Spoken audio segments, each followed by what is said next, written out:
ನಮಸ್ಕಾರ. ವೇದಿಕ್ ಹಾರ್ಮೋನಿಗೆ ಎಲ್ಲರಿಗೂ ಸ್ವಾಗತ. ಇವತ್ತು ಪಂಚಗವ್ಯ ದೀಪದ ಬಗ್ಗೆ ನೋಡೋಣ. ಪಂಚಗವ್ಯ ದೀಪ ಹೇಗೆ ಮಾಡೋದು, ಹಾಗೆ ಈ ದೀಪ ಹಚ್ಚೋದ್ರಿಂದ ಮನೆಯಲ್ಲಿ ಹಚ್ಚೋದ್ರಿಂದ ನಮಗೇನು ಪ್ರಯೋಜನ, ಹಾಗೆ ಯಾವ ರೀತಿ ಹಚ್ಚಬೇಕು ಅಂತ ನಾವು ಇವತ್ತು ತಿಳಿದುಕೊಳ್ಳೋಣ. ಮೊದಲನೇದಾಗಿ ಪಂಚಗವ್ಯ ದೀಪ. ಪಂಚಗವ್ಯ ಅಂದರೆ, ಪಂಚಗವ್ಯ ಅನ್ನೋದೊಂದು ಸಂಸ್ಕೃತ ವರ್ಡು, ಸ್ಯಾನ್ಸ್ಕ್ರಿಟ್ ವರ್ಡು. ಪಂಚ ಅಂದರೆ 5, ಗವ್ಯ ಅಂದರೆ ಹಸುವಿಗೆ ಹೋಲಿಸಲಾಗಿದೆ. ಹಸುವಿನ 5 ಥರದ ವಸ್ತುಗಳನ್ನು ಯೂಸ್ ಮಾಡಿ ಈ ದೀಪವನ್ನು ಮಾಡಲಾಗಿದೆ.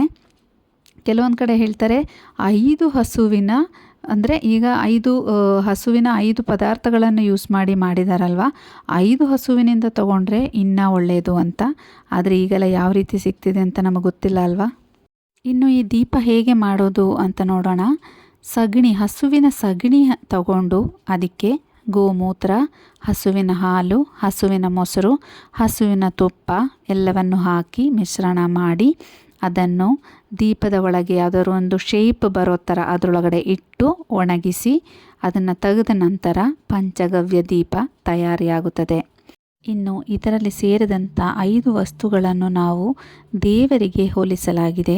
ಯಾವ ದೇವರು ಅಂದರೆ, ಹಾಲನ್ನು ನಾವು ಚಂದ್ರನಿಗೆ ಹೋಲಿಸಿದ್ದೀವಿ, ಹಾಗೆ ಮೊಸರನ್ನು ವಾಯುದೇವನಿಗೆ ಹೋಲಿಸಿದ್ದೀವಿ, ತುಪ್ಪವನ್ನು ಸೂರ್ಯದೇವನಿಗೆ ಹೋಲಿಸಿದ್ದೀವಿ, ಗೋಮೂತ್ರವನ್ನು ವರುಣನಿಗೆ ಹೋಲಿಸಿದ್ದೀವಿ, ಹಾಗೆ ಸಗಣಿಯನ್ನು ಅಗ್ನಿದೇವನಿಗೆ ಹೋಲಿಸ್ತಾ ಇದ್ದೀವಿ. ಇನ್ನು ಪಂಚಗವ್ಯ ದೀಪವನ್ನು ನೀವು ಮನೆಯಲ್ಲಿ ಹಚ್ಚುವುದರಿಂದ ಪ್ರಯೋಜನ ಏನು ಅಂತ ಹೇಳೋದಾದರೆ, ನೀವು ಮನೆಯಲ್ಲಿ ಹೋಮ ಮಾಡಿದಷ್ಟೇ ಪ್ರಯೋಜನ ಸಿಗುತ್ತೆ ನಿಮಗೆ. ಎಷ್ಟೋ ಜನ ಹೊಸ ಮನೆ ಕಟ್ಟಿದ ನಂತರ ಅದಕ್ಕೆ ಹೋಮ ಮಾಡಿಸ್ಕೊತಾರೆ. ಗಣಹೋಮ ಇರ್ಬೋದು, ಇಲ್ಲ ಇನ್ನೇನಾದರೂ ಒಂದು ಪೂಜೆ ಮಾಡಿಸ್ಕೊತಾರೆ. ಈ ರೀತಿ ಎಲ್ಲ ಮಾಡಿ ನಂತರ ನಾವು ಗೃಹ ಪ್ರವೇಶ ಅಂತ ಮಾಡಿ ಮನೆಯೊಳಗೆ ಸೇರ್ಕೊತೀವಿ. ಆದರೆ ಕೆಲವೊಂದು ಸರಿ ಏನಾಗುತ್ತೆ, ಈ ಬಾಡಿಗೆ ಮನೆ ಇರಬಹುದು, ಅಂಥ ಟೈಮಲ್ಲಿ ನಮಗೆ ಪೂಜೆ ಎಲ್ಲ ಏನೂ ಮಾಡೋಕ್ಕಾಗಲ್ಲ. ನಾವು ಡೈರೆಕ್ಟಾಗಿ ಮನೆಗೆ ಹೋಗ್ತೀವಿ. ಕೆಲವರು ಹಾಲುಗಿಸ್ತಾರೆ, ಕೆಲವರು ಏನು ಮಾಡೋದೇ ಇಲ್ಲ, ಹಾಗೆ ಮನೆಯೊಳಗೆ ವಾಸ ಇರ್ತಾರೆ. ಹಾಗಾಗಿ ಅಲ್ಲಿ ಯಾರಿದ್ರು ಮುಂಚೆ ಅನ್ನೋದು ನಮಗೆ ಗೊತ್ತಿರಲ್ಲ ಅಲ್ವಾ. ಏನು ಮಾಡ್ತಿದ್ರು ಅವರು ಅದೆಲ್ಲ ನಮಗೇನೂ ಗೊತ್ತಿಲ್ಲ. ಡೈರೆಕ್ಟಾಗಿ ನಾವು ಹೋಗ್ತೀವಿ, ಆ ಮನೆಯಲ್ಲಿ ವಾಸ ಇರ್ತೀವಿ. ನಮಗೆ ಮುಂಚೆ ನಡೆದಿರೋದಾಗಲಿ ಏನೂ ನಮಗೆ ಗೊತ್ತಿಲ್ಲದೆ ಇರೋ ಕಾರಣ ಅಲ್ಲಿರೋಂಥ ನೆಗೆಟಿವ್ ಎನರ್ಜಿ ಏನಿದೆಯೋ ಕೆಲವೊಂದು ಸರಿ ನಮಗೂ ಕೂಡ ಅದು ಎಫೆಕ್ಟ್ ಆಗೋ ಚಾನ್ಸಸ್ ಇರುತ್ತೆ.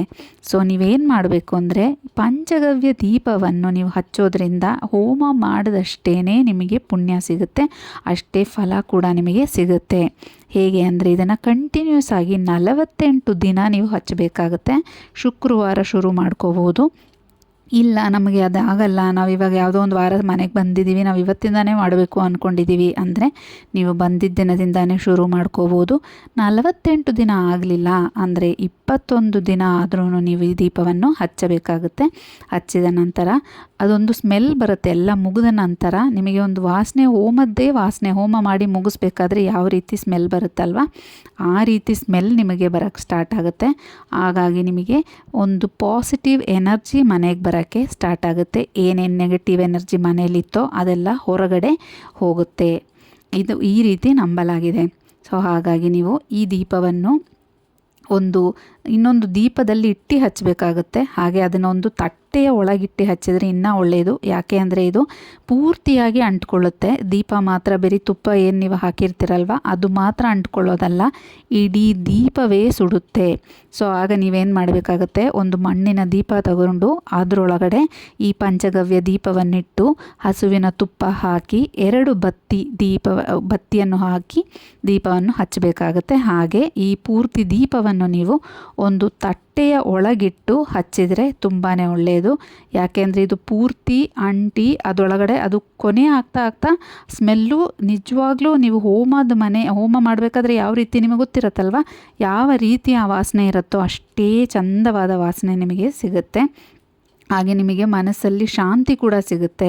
ಸೊ ಈ ರೀತಿ ನೀವು ಖುಷಿಯಾದಾಗ ಏನಾಗುತ್ತೆ, ಒಳಗಡೆ ಆಟೋಮೆಟಿಕ್ಕಾಗಿ ನಿಮ್ಮ ಮನೆಯೊಳಗಡೆ ಒಂದು ಪಾಸಿಟಿವ್ ವೈಬ್ ಸ್ಟಾರ್ಟ್ ಆಗುತ್ತೆ, ಪಾಸಿಟಿವ್ ವೈಬ್ ಎನರ್ಜಿ ಬರೋಕ್ಕೆ ಸ್ಟಾರ್ಟ್ ಆಗುತ್ತೆ. ಸೊ ಹಾಗಾಗಿ ನೀವು ಇದನ್ನು 48 ದಿನ ಮಾಡೋದ್ರಿಂದ ನಿಮ್ಮ ಮನೆಗೆ ತುಂಬಾ ಒಳ್ಳೆಯದಾಗುತ್ತೆ. ಹಾಗೆ ಲಕ್ಷ್ಮೀ ದೇವಿಯ ಕಟಾಕ್ಷ ಕೂಡ ನಿಮಗೆ ಇರುತ್ತೆ. ಆ ತಾಯಿ ಯಾವಾಗಲೂ ನಿಮ್ಮ ಮನೇಲಿ ನೆಲೆಸಿರುತ್ತಾಳೆ. ಎಲ್ಲರಿಗೂ ಆ ಲಕ್ಷ್ಮೀ ದೇವಿಯ ಆಶೀರ್ವಾದ ಇರಲಿ, ಒಳ್ಳೆಯದಾಗಲಿ. ವಿಡಿಯೋ ಇಷ್ಟ ಆಗಿದರೆ ನನ್ನ ಚಾನಲನ್ನು ಸಬ್ಸ್ಕ್ರೈಬ್ ಮಾಡಿ. Thank you.